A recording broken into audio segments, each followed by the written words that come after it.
The objectives for that are use voice, volume, pitch, rate, and quality to reflect and add meaning and interest to your message. Use pauses to enhance your message. Use vocal variety smoothly and naturally. Thank you, Dory.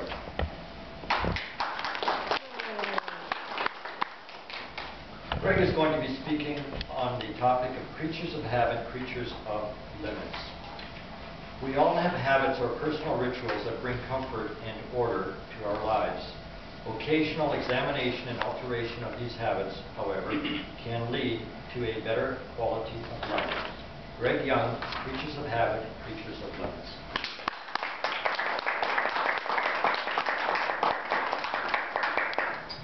Mr. Toastmaster, fellow Toastmaster, guests. We all have certain rituals that make our days more predictable. Without these reassuringly repetitive tasks or rituals, our minds would wallow in confusion, and it would be difficult to get much of anything done. My mornings, for example, always begin with a bowl of hot oatmeal.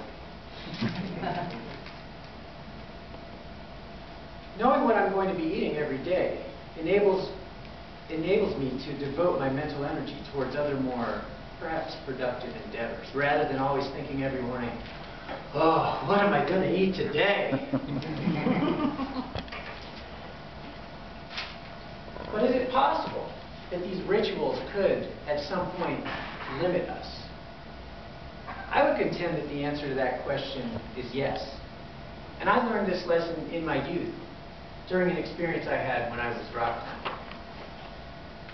Before I get into that story, a little background about rock climbing.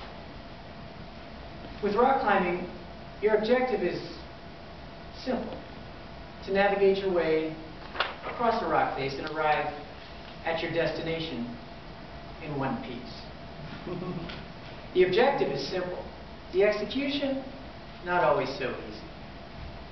You see, we humans, Homo sapiens, through the process of evolution, were designed for what's called bipedal locomotion, using our 2 feet to move across surfaces that are largely horizontal.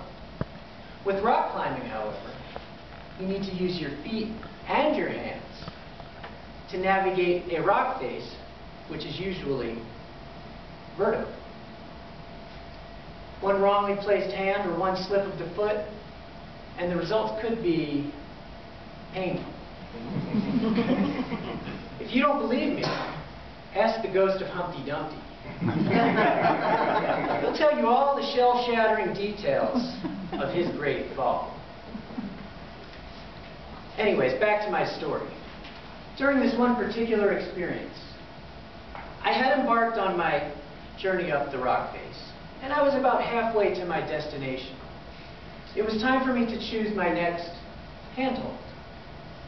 I spied my target, and I reached for it. To my chagrin, the handhold was just out of my grasp.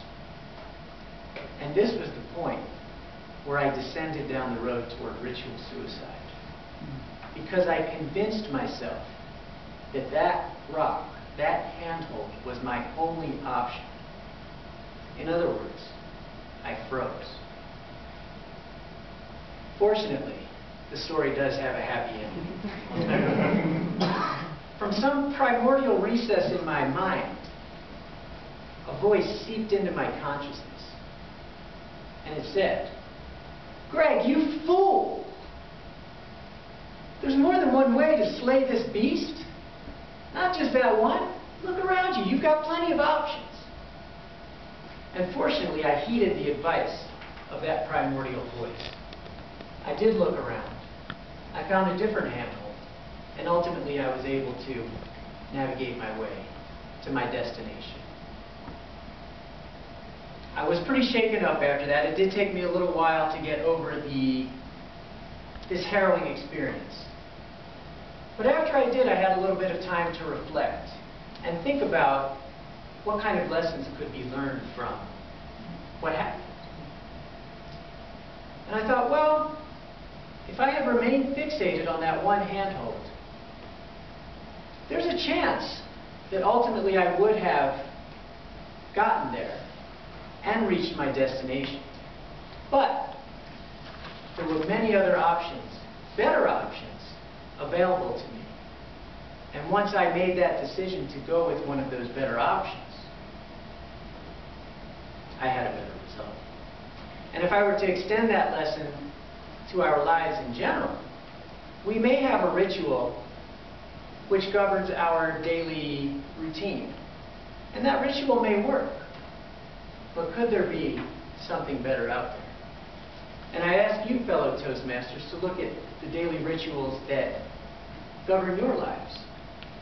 And if you can find one that can be done better, then it's time to say arrivederci to your old friend and embrace your new ritual as you progress along your life's journey, your life's path. And now that I think about it, from tomorrow, I think I'll start eating grits.